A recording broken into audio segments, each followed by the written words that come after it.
YS Rajasekhara Reddy తనయుడు తన తండ్రి ఇచ్చిపోయిన ఆస్తిని కాపాడుకోవడానికి కింద మీద పడాల్సి వస్తోంది.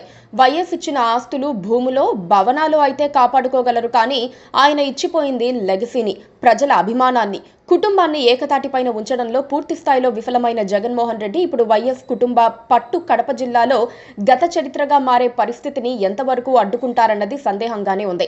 ఆయనకిప్పుడు మరో పరువు పరీక్ష ఎదురొచ్చింది. అదే కడప జెడ్పీ చైర్మన్ ఉప ఎన్నిక. మొన్నటి వరకు జెడ్పీ చైర్మన్ గా ఉన్న ఆకేపాటి అమరనాథరెడ్డి రాజంపేట నుంచి ఎమ్మెల్యేగా గెలిచారు. దాంతో ఆ సీటు ఖాళీ అయింది. ఇప్పుడు రాష్ట్ర ఎన్నికల సంఘం ఉప ఎన్నికల నోటిఫికేషన్ ఇచ్చింది. దీంతో పాటు పలు స్థానాలకు నోటిఫికేషన్ ఇచ్చినా అందరి దృష్టి కడప జెడ్పీ చైర్మన్ ఎన్నికలపైనే ఉంది. జగన్ అధికారంలో ఉన్నప్పుడు స్థానిక సంస్థల ఎన్నికల్లో వైసీపీ దున్నేసింది.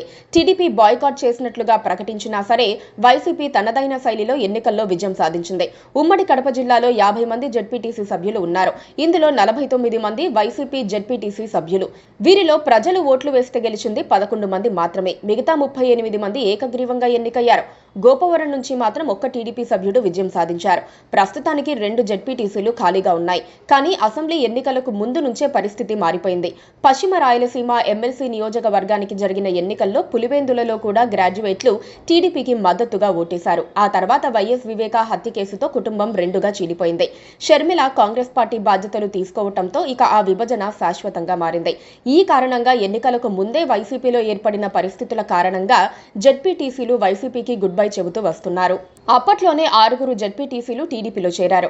ఎన్నికల తర్వాత Pulivendula TDP incharge BTech Ravi, MLC భూమిరెడ్డితో మెజారిటీ జెడ్పీటీసీలు టచ్లోకి వచ్చారు. అయితే వారిని ఇంకా నేరుగా పార్టీలోకి చేర్చుకోలేదు. చంద్రబాబు ఆమోదం కోసం ఎదురు చూస్తున్నారు. కడప జెడ్పీ చైర్మన్ ఎన్నిక జగన్ కు పరువు సమస్యగా మారటంతో జెడ్పీటీసీలను ప్రత్యేకంగా ట్రీట్ చేస్తున్నారు. ఓసారి తాడేపల్లి పిలిపించుకుని బుజ్జగించారు. చాలా రోజుల క్రితమే బ్రహ్మంగారి మఠం మండలం జెడ్పీటీసీ రామగోవిందరెడ్డిని అభ్యర్థిగా నిర్ణయించారు. జెడ్పీటీసీలు పార్టీ మారకుండా సంతృప్తి పరచాలని ఆయనకు సూచించారు. ఆయన వారికి కావలసిన అవసరాలు తీరుస్తున్నారు. అయితే ఆయన అభ్యర్థిత్వానికి మెజారిటీ వైసీపీ జెడ్పీటీసీలు సానుకూలంగా లేరన్న ప్రచారం బలంగా వినిపిస్తోంది. కడప జెడ్పీ చైర్మన్ ఎన్నికలో టీడీపీ వ్యూహం ఏంటో ఇంకా స్పష్టత లేదు. టీడీపీకి అధికారికంగా ఒక్కరి సభ్యుడు ఉన్నాడు. అయితే జెడ్పీటీసీలను ఆకర్షించి వైసీపీని ఓడిస్తే మాత్రం అది జగన్ కు మరో ఘోరమైన ఓటమి అవుతుంది. ఇప్పటికే సాగునీటి ఎన్నికల్లో వైసీపీ నేతలు పోటీ చేయలేకపోయారు. ఒక్కటంటే ఒక్క జెడ్పీటీసీ ఉన్న టీడీపీ కడప జెడ్పీ చైర్మన్ పీఠాన్ని కైవసం చేసుకుంటే జగన్ కు అంతకంటే ఘోరమైన ఓటమి ఉండదు. అప్రజాస్వామ్యమని ఎంత గగ్గోలు పెట్టినా ఫలితం మాత్రం మారదు, పరువు తిరిగి రాదు. అందుకే జగన్ కు కడప జెడ్పీ చైర్మన్ ఎన్నిక పెను సవాల్గా మారింది. Please subscribe to